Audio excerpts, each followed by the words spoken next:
Hello friends, आप सभी का स्वागत है हमारे चैनल पर। और हम specially UGC net, UP PGT और जीआईसी लेक्चर के लिए एमसीक्यूज़ कर रहे हैं, वो भी बहुत ही इम्पॉर्टेंट। तो बहुत कम समय रह गया है और आपकी तैयारी बहुत अच्छी होनी चाहिए। मुझे पता है बहुत से बच्चों ने जो है तैयारी करनी छोड़ दी थी, पर आपको तैयारी लगातार करनी चाहिए थी। नहीं करी थी तो अब तो कोई फ़ायदा ही नहीं है पछताने का।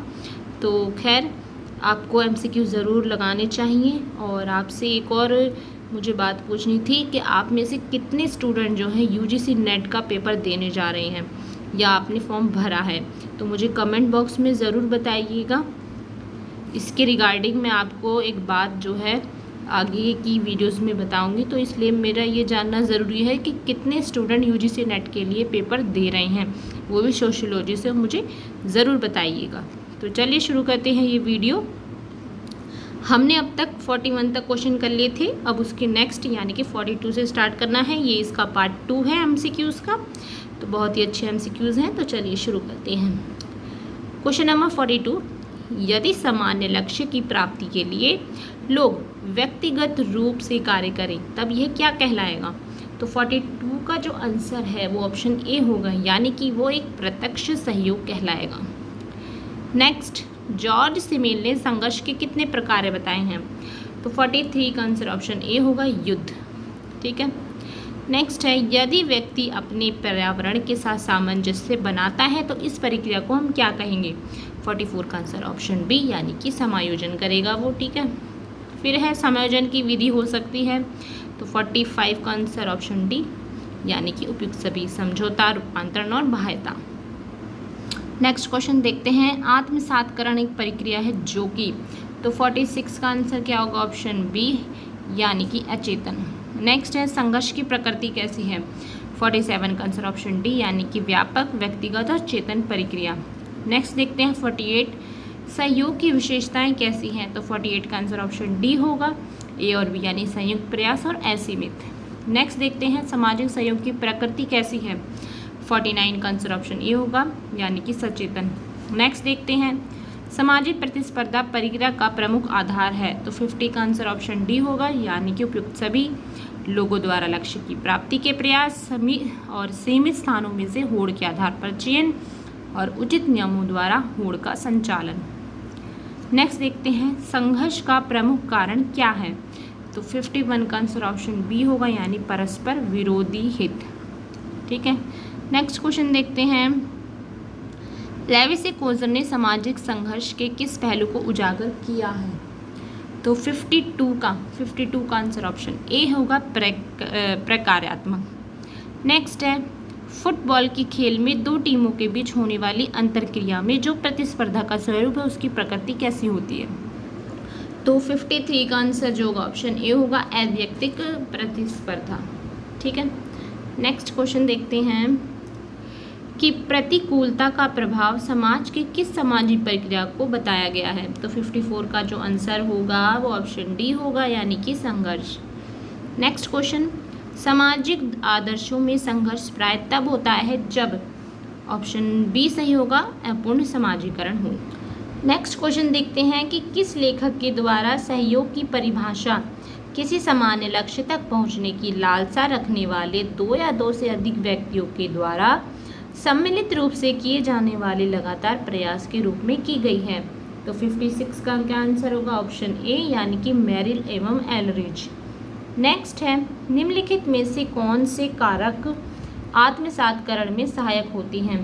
तो 57 का आंसर ऑप्शन डी होगा, यानी कि सभी, सहिष्णुता, आर्थिक अवसरों में समानता, प्रभावी समूह का लघु समूह के प्रति सहानुभूतिपूर्ण व्यवहार। नेक्स्ट क्वेश्चन देखते हैं, प्रतिस्पर्धा के विषय में निम्नलिखित में से क्या सही है? 58 का आंसर ऑप्शन डी होगा, उपयुक्त सभी, लक्ष्य की बाह्यता, अचेतन प्रक्रिया और अवैयक्तिक प्रक्रिया। नेक्स्ट क्वेश्चन देखते हैं, जब यह तब उदित होता है जब सदस्य किसी मतभेद का सामना करता है? 59 का आंसर ऑप्शन ई होगा, यानी कि संघर्ष। नेक्स्ट क्वेश्चन देखते हैं, संघर्ष की सही विशेषता क्या है? 60 का आंसर ऑप्शन सी होगा, यह स्वार्थों की समानता से उत्पन्न होता है। नेक्स्ट क्वेश्चन देखते हैं कि निम्नलिखित में से कौन एक असंगठनात्मक प्रक्रिया है? तो 61 का आंसर ऑप्शन सी होगा, प्रतियोगिता। नेक्स्ट है सामाजिक प्रक्रिया कौन सी होती है? 62 का आंसर होगा ऑप्शन ए, संघर्ष। नेक्स्ट देखते हैं, प्रतिस्पर्धा का निम्नलिखित लक्षणों में से सही लक्षण बताइए। तो 63 का आंसर ऑप्शन बी होगा, प्रतिस्पर्धा सीमित वस्तु के उपयोग अथवा अधिकार के लिए होने वाला संघर्ष होता है। नेक्स्ट क्वेश्चन है, समायोजन का निम्नलिखित लक्षणों में सही लक्षण बताइए। तो 64 का आंसर ऑप्शन ए होगा कि एक प्रक्रिया के रूप में समायोजन प्रयत्नों का वह क्रम है जिसके द्वारा व्यक्ति स्वयं ही अपनी आदतों एवं मनोवृत्तियों का नए सिरे से निर्माण करके परिवर्तित दशाओं में व्यवस्थापन स्थापित करते हैं। ठीक है, नेक्स्ट क्वेश्चन देखते हैं, समाजीकरण के गलत लक्षण को बताइए। तो 65 का यहाँ आंसर होगा ऑप्शन डी, यानी कि सात्वीकरण में पृथकता, संपीड़न और उच्चता की भावना होती है। नेक्स्ट क्वेश्चन देखते हैं, निम्नलिखित में से वह उत्तर बताइए जो सही नहीं है। सात्वीकरण की प्रक्रिया को प्रोत्साहन देने वाली दशाएं है, तो नेगेटिव पूछा है।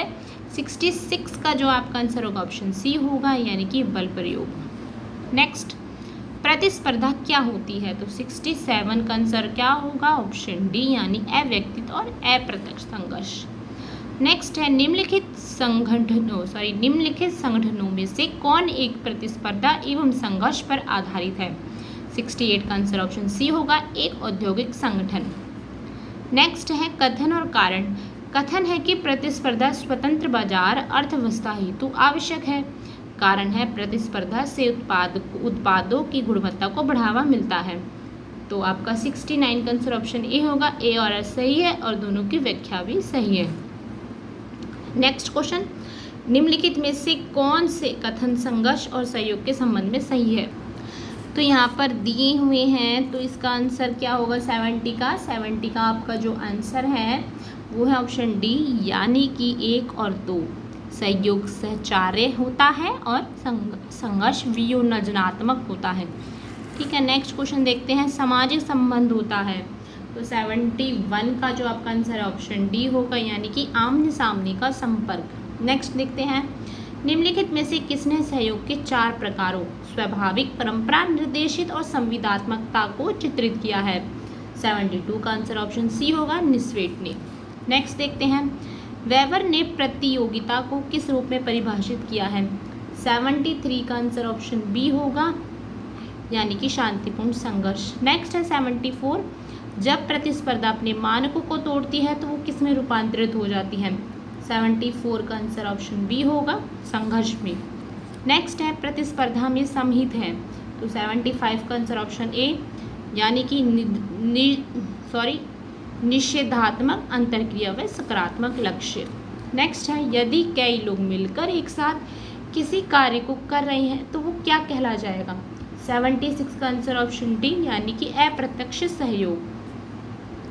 नेक्स्ट है, निम्नलिखित में से कौन संघर्ष की विशेषता नहीं है? 77 का आंसर होगा ऑप्शन ए, निरंतरता। नेक्स्ट है, जब संघर्ष की भावना यथेष्ट नहीं हो पाती तो ऐसे संघर्ष को क्या कहेंगे? 78 का आंसर ऑप्शन डी होगा, अव्यक्त संघर्ष। नेक्स्ट है, अप्रत्यक्ष सहयोग के संदर्भ में निम्नलिखित वाक्यों में से कौन सा सही नहीं है? 79 का आंसर ऑप्शन सी, यानी कि सही सदस्य समान रूप से सहयोग करें, सभी सदस्य। ठीक है, नेक्स्ट क्वेश्चन है, निम्नलिखित में से कौन सा सही तत्व नहीं है? तो आपका 80 का आंसर ऑप्शन डी होगा, यानी कि इसे राज्य और व्यक्ति पर समान रूप से लागू किया जाए। नेक्स्ट है, बाहरी और आंतरिक संघर्ष की अवधारणा दी थी। तो 81 का आंसर ऑप्शन ए होगा, लेविस-कोजर द्वारा। नेक्स्ट है, एक मूलभूत सामाजिक प्रक्रिया जिसके अभाव समाज का अस्तित्व संभव नहीं है। तो 82 का आंसर ऑप्शन बी होगा, सहयोग। नेक्स्ट है, निम्नलिखित में से कौन सामाजिक प्रक्रिया है? तो 83 का आंसर ऑप्शन ए होगा, द्वंद्व। नेक्स्ट है, निम्नलिखित संगठनों में से कौन सा एक प्रतिस्पर्धा और संघर्ष दोनों पर आधारित है? तो 84 का आंसर ऑप्शन सी होगा, एक औद्योगिक संगठन। नेक्स्ट है, प्रतियोगिता को शांतिपूर्ण संघर्ष के रूप में किसने वर्णित किया है? तो 85 का आंसर ऑप्शन बी होगा, कोजर। नेक्स्ट है, निम्नलिखित में से कौन सी सामाजिक प्रक्रिया नहीं है? तो 86 का आंसर ऑप्शन डी, संवेदनशीलता। नेक्स्ट क्वेश्चन देखते हैं, निगमित वर्ग चेतना प्रतिस्पर्धात्मक वर्ग चेतना में क्या अंतर है? 87 का आंसर ऑप्शन सी, ऐसा अंतर किसने प्रस्तुत किया था? तो RM मैकाइवर ने। नेक्स्ट है, वह प्रक्रिया जिसमें व्यक्ति या समूह अपने भेदों या प्रच्छन्न विरोधों के बावजूद मिलकर काम करती हैं, तो उसे क्या कहेंगे? 88 का आंसर होगा ऑप्शन सी, समायोजन। नेक्स्ट है, प्रतियोगिता को शांत संघर्ष के रूप में किसने वर्णित किया है? तो 89 का जो आंसर होगा वो ऑप्शन ए होगा, यानी कि कोजर द्वारा। नेक्स्ट है, द्रवण पात्र सिद्धांत यानी कि मेल्टिंग पॉट थ्योरी किसकी संकल्पना की आधारित है? तो चलिए देखते हैं इसका आंसर। तो इसका आंसर होगा ऑप्शन ए, स्वांगीकरण का। नेक्स्ट देखते हैं, यहाँ कूट दिया है, हमें कूट को मिलान करना है। तो चलिए देखते हैं। 91 का आंसर ऑप्शन बी होगा, यानी कि ये ए का है 5, ए का है 5। यहाँ पर जो है 5 ऑप्शन ही नहीं दिया है, तो आई थिंक इसका आंसर जो है इसमें गलत ही दे रखा है 91 का। ठीक है, ए का है 5, तो यहाँ कोई 5 क्वेश्चन ही नहीं है। तो चलिए अब हम इसको लगा के देखते हैं। वह प्रक्रिया जिसमें सारे प्रतिद्वंदियों को मात करते हुए किसी प्रतिफल पर एकाधिकार प्राप्त करना चाहें। सामान्य लक्ष्यों या साझे प्रतिफलों की खोज में संयुक्त क्रियाकलाप, प्रतियोगिताओं को समाप्त और कमजोर करते हुए प्रतिफलों पर एकाधिकार करना, परस्पर विरोधी व्यक्तियों या समूह के बीच कार्यसाधक समझौता विकसित करने की प्रक्रिया। अब इसमें समायोजन आपको पता होना चाहिए। ठीक है, सामान्य लक्ष्यों, साझों और सोचों में संयुक्त क्रियाकलाप, तो आई थिंक इसका आंसर ये होगा, बी का 3rd। ठीक है, फिर है, वह प्रक्रिया जिसमें सारे प्रतिद्वंदियों को मात करते हुए किसी प्रतिफल पर एकाधिकार प्राप्त करना, तो इसका तो प्रतियोगिता। तो इस तरीके से आप इसे लगाइए और मुझे कमेंट बॉक्स में ज़रूर बताइए। चलिए नेक्स्ट देखते हैं।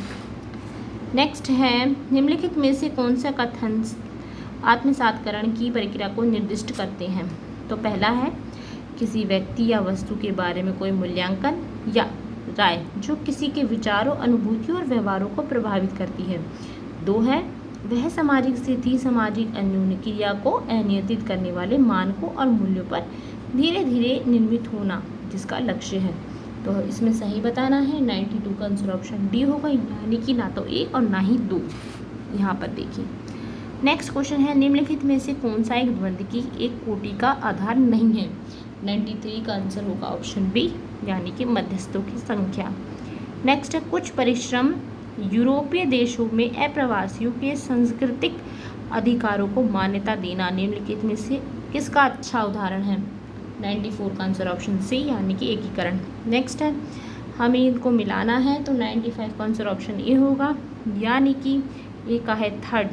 आत्मसातकरण का मेल्टिंग पॉइंट किसका है? रॉबर्ट पार्क का। बी का है 4th, सांस्कृतिक पश्चाता, विलियम ऑगबर्न।